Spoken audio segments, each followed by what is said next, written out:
പുതിയങ്ങാടി വലിയ നേർച്ചയുടെ ഭാഗമായി നേർച്ചയുടെ 3-ാം ദിവസവും സമാപന ദിവസവുമായ ഇന്നലെ 7-ാം തീയതി ജാറത്തിലേക്ക് പ്രവേശിച്ച പോത്തനൂർ പ്രദേശത്തു നിന്നുള്ള വരവിൽ ഉൾപ്പെട്ടിരുന്ന ആനകളിൽ ഒരാന ചെറിയ ഒരു പ്രകോപനം സൃഷ്ടിച്ചതിന്റെ അടിസ്ഥാനത്തിൽ നമ്മൾ സംശയിക്കുകയാണ്.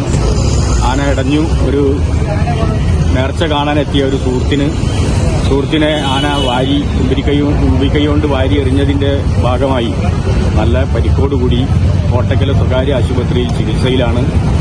അതേപോലെ അതിന്റെ ഭാഗമായി 28ഓളം ആളുകൾ അതുകൂടാതെ ആശുപത്രിയിൽ ചികിത്സ തേടി എത്തിയിരുന്നു. അവരിൽ 2 ആളൊഴികെ ബാക്കി എല്ലാവരും വീടുകളിലേക്ക് തിരിച്ചു പോയിട്ടുണ്ട്. ഇപ്പോൾ ഈ അതീവ ഗുരുതരാവസ്ഥയിൽ കഴിയുന്ന ഈ സുഹൃത്തുൾപ്പെടെ 3 ആളുകളാണ് ചികിത്സയിലുള്ളത്.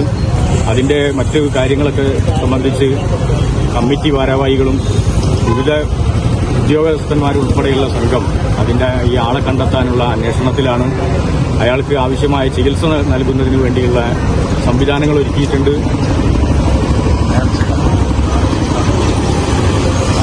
കമ്മിറ്റിയുടെ ഭാരവാഹികളൊക്കെ ആ സ്ഥലത്തേക്ക് പോയിട്ടുണ്ട്. അവരവിടെ ഉണ്ട്, അതിന്റെ കാര്യങ്ങൾ ആലോചിക്കുന്നുണ്ട്. എന്തായാലും ഒരു ദുഃഖകരമായ സംഭവമാണ് ഉണ്ടായിട്ടുള്ളത്.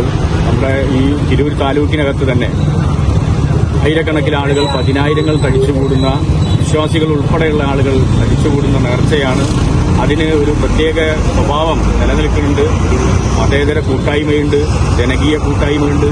വ്യത്യസ്ത കോണുകളിൽ വ്യത്യസ്ത ജാതിമതങ്ങളിൽപ്പെട്ട ആളുകൾ, വ്യത്യസ്ത രാഷ്ട്രീയ പാർട്ടികളിൽ വ്യത്യസ്ത ആശയങ്ങളും മറ്റു രീതിയിലൊക്കെ പ്രവർത്തിക്കുന്ന എല്ലാ വിഭാഗം ആളുകളോടും ഉൾപ്പെടെ ഒത്തുചേരുന്ന ഒരു വലിയ ജനകീയ കൂട്ടായ്മയായി നാടിന് ഇന്ന് അന്യം നിന്ന് പോയിക്കൊണ്ടിരിക്കുന്ന മതേതര സ്വഭാവത്തെ തന്നെ കോർത്തിണക്കുന്നതിന് വേണ്ടിയുള്ള ഒരു വലിയ ജനകീയ കൂട്ടായ്മയാണ് എന്നതാണ് ഇതിന്റെ ഏറ്റവും വലിയ പ്രത്യേകത. ഈ ഉണ്ടായ സംഭവങ്ങളെ സംബന്ധിച്ച് ഡിപ്പാർട്ട്മെന്റ് തലത്തിൽ അന്വേഷണം നടക്കുന്നുണ്ട്. മറ്റു കാര്യങ്ങളൊക്കെ അതിന്റെ ഭാഗമായി പിന്നീട് ചെയ്യുന്നതാണ്.